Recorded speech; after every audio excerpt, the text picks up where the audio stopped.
पैसों से तो जरूरतें पूरी होती में बीता हो, लेकिन माँ बाप का बुढ़ापा गरीबी में मत बीतने दीजिएगा। कि माँ बाप अगर कोई चीज पसंद आ जाए तो उस पर प्राइस टैग ना देखना पड़े। माँ बाप को पसंद है तो पैक कर दो, प्राइस टैग। हेलो गाइस, आज हम तुमको मिलाने जा रहे हैं अपने खान सर, जो आप सभी जानते हो खान सर को। चलो आज उनसे मिलते हैं और उनके भाषण सुनते हैं और उनकी मोटिवेशनल क्लासेस सुनते हैं। आप तुम्हारे भाई का सपोर्ट करना, और खान सर, अगर तुम खान सर को चाहते हो, अगर तुम उनसे मोटिवेशनल सुनना चाहते हो तो इस चैनल को ज़रूर सब्सक्राइब करना। जय हिंद, जय भारत।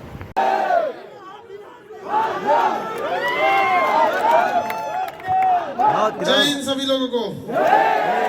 कुछ यूनिवर्सिटी जैसे कई बार होता है ना कि हम लोग कहीं जाते हैं तो कुछ सीख के जाते हैं।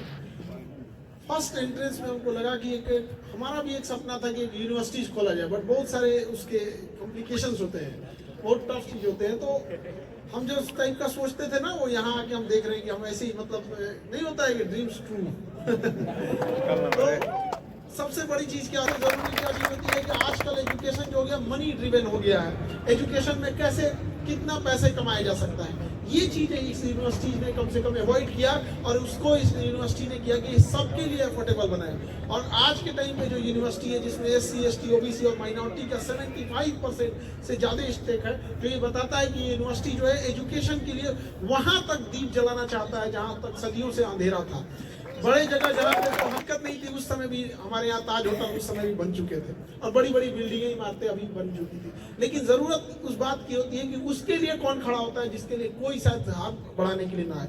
कई बार समाज में हम लोग जब ऐसे चीजों के खिलाफ आवाज उठाते हैं तो लोग हम लोग के भी खिलाफ हो जाते हैं, और ये समाज का उसूल है, जो इसे जगाएगा समाज उसी के ऊपर उंगलियां उठाते हैं। ईसा मसीह ने समाज को जगाने की कोशिश की, लोगों ने उन्हें सूलियों पे टांग दिया। सुकरात को याद कीजिए, जो समाज को जगाने की कोशिश कर रहा है, याद कीजिए अब्राहम लिंकन को, जिसने अमेरिका में रंग भेद के खिलाफ आवाज उठाए थे, लोगों ने उनके ऊपर गोलियां चला दी। याद कीजिए उस गांधी की क्या गलती थी जिसको लोगों ने 80 साल की उम्र में गोली मारा गया। जिस 80 साल के बूढ़े इंसान को हम लोग धक्का नहीं देते हैं, उस इंसान को गोली चला दिया गया था। गांधी के बलिदान को हम कैसे भूल सकते हैं, जिस गांधी ने आजादी के लिए इतना काम किया। और आपको पता होना चाहिए, जब देश आजाद हो रहा था तो गांधी जी उस समय बंगाल के एक नोआखली में, जहाँ दंगे फसाद फैले हुए थे, वहाँ एक टूटे घर में रह रहे थे। मजबूरी ये थी तो टीचर पीटते थे, क्लास से बाहर कर देते थे, बाहर जाओ तुम्हारा होमवर्क पूरा नहीं रहता था। तो उन्हें लगता था कि हम लोग का होमवर्क पूरा नहीं है, बट ऐसा नहीं था, वो कॉपी चेक ही नहीं करेंगे। एटलीस्ट इतना भी नहीं होना चाहिए, जिसको जो लिख रहा है, जिसमें कॉपी है, जिसके पास वही रहने देना चाहिए। तो होता है उस समय हम लोग का भी सपना था कि जब हम स्कूल में पढ़ते थे तो वो जो जैकेट होता है ना, कोट, तो सोचे थे ब्लेजर, कि स्टूडेंट लाइफ में हम भी कभी ब्लेजर मतलब पहनेंगे। तो स्टूडेंट जिंदगी खत्म हो गया, कभी आदमी ब्लेजर नहीं पहने। और जब कमाने लगे तब समझ में आया कि शौक माता पिता के पैसों से पूरा होता है, अपने पैसों से तो जरूरतें पूरी होती है।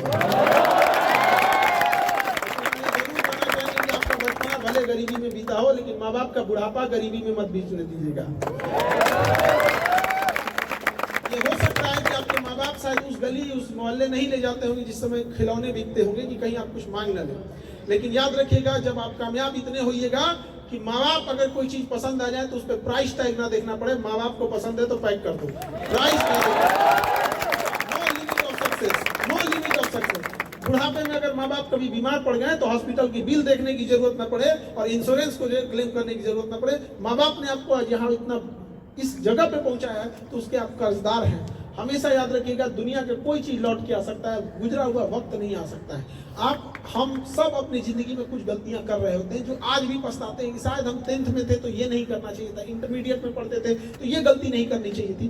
तो एटलीस्ट अभी से ऐसा काम मत कीजिए कि आगे जाके फिर पछतावा होना पड़े।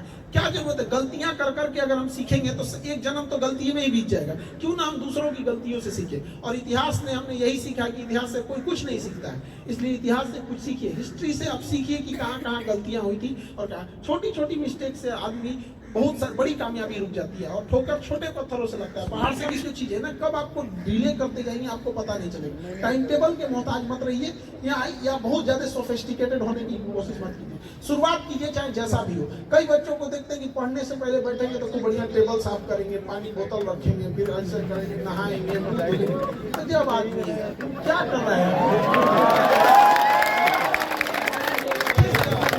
जंगल का राजा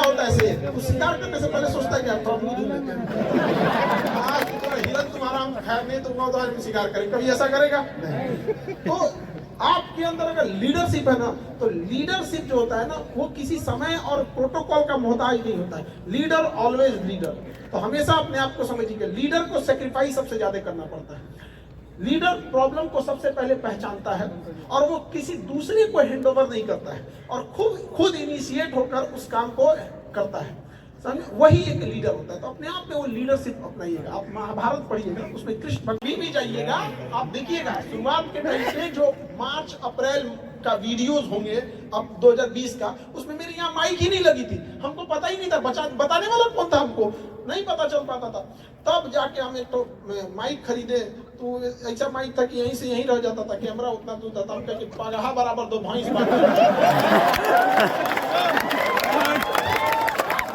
लेके आया, वहां पे बांधे। हमारा घर इस लायक भी नहीं था कि उसमें हम वीडियो शूट कर सके, क्योंकि ज्वाइंट फैमिली रहती थी, एक आदमी को एक ही कमरा रहता था, उसी में सारे लोग रहते थे। तो उसमें कहाँ से हम करेंगे। तो मेरा एक दोस्त था, उसकी दुकान पे जाके हम वीडियोस वगैरह बनाते थे।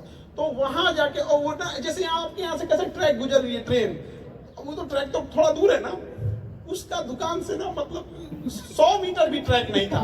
अगर ट्रेन जाती थी ना इतना डिस्टर्ब कर देता था। और कभी कभी पढ़ाने में क्या होता है, एक लय होता है कि हम समझा रहे हैं, हाँ इसके बाद ये हो गया, तब तक एक तो यूं ट्रेन कभी कोई बकरी चिल्ला रही है, करेंगे भाई तुम भाग यहाँ से। वहां से हम लोग शुरू किए थे, वहां से आधे घंटे रुकना पड़ा कि वो चिल्लाने ना लगी। कुत्ता झगड़ा कर लिया बीच में, डिस्टर्ब होकर आ जाते थे। आज यहाँ भले स्टूडियो में हम लोग पढ़ा देते हैं कि भाई परमाणु बम भी फट गया बाहर, तो स्टूडियो में अंतर नहीं आने वाला। लेकिन शुरुआत कहाँ से हुई थी आप सब समझिए। तो नदी जब चलती है तो ये नहीं पूछती है कि समंदर कब आएगा, रास्ते में जो आएगा चीरते हुए चले जाएगा और समुद्र तक जाएगा। तो आप भी समझिए, आप यंग जनरेशन, आपको ये नहीं पूछना है कि मंजिल कितनी देर रहेगी, कितनी दूर है और रास्ता, क्योंकि रात कितनी भी बड़ी क्यों ना हो, सबो तो एक बार होगा ही होगा। यंग जनरेशन है आप लोग। आज का युवा वो वाला बेवकूफी मत कीजिएगा कि 4 बजे डाटा 90% यूज का मैसेज आ रहा है।